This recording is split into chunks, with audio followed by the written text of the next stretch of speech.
So thank you. I think water resilience in general has been already mentioned, but is really the key. The whole point is nowadays we continuously see events that shows the impact of the event related to water. So either drought or floods. The average number that is generated in terms of damage is in excess of 300 billion every single year. Less than half of that is insured. So nowadays we are experiencing the consequence. But then there is the dilemma that nobody is valuing water enough. Because if you look, and going back to what Commissioner was saying, what is the real value of water? If you look in Europe, the tariff, there is a huge difference. You go between 10 euro for cubic meter up to 2 euro. Is it correct? Who knows?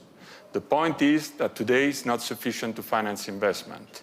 Therefore, you know the impact on the GDP, because water impact, you can evaluate between 60–70% of GDP, directly, indirectly. It impacts agriculture, industry, energy, and now AI, but nobody's ready to pay for it.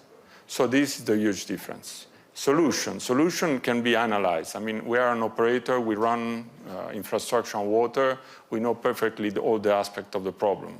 But there is only one certainty: you need investment. You need investment in protecting sources, because the distribution of water is either sources. You need to create an ecosystem that protects sources, and you need system to collect water properly, because nowadays you need basin to collect as much as water when it's raining, and to also do maintenance to this basin, because most of the basin and the dams done many, many years ago are full of debris. So you need to properly maintain them. Then you have transportation. Transportation is large transportation, small transportation. AI can be of great help, because it's a question of managing data, because this infrastructure, especially in developed countries like Europe, have been done more than 50, 60 years ago, where the landscape in terms of technology was completely different. And nobody now is in a situation to do predictive maintenance on this infrastructure. So we need to launch a new cycle. For example, the estimate that now are running in terms of investment, in my opinion, are completely undervalued. We can invest much more in order to reach another level, where doing predictive maintenance, you can, at the end, invest even less. Then there is leakage. Leakage is a problem everywhere. If you go to Israel, leakage is 7%. Average in Europe, in excess of 20%. In some countries, it's in excess of 40% in Europe.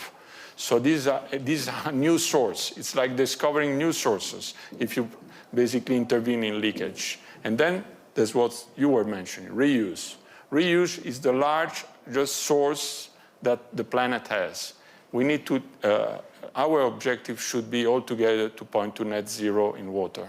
Means that the same liter of water should be used as many times as possible and not wasted. So I fully agree that, we have approached the water up to now that wastewater treatment, which is very important, but then the water needs to be reused and not sent to the rivers and then to the sea.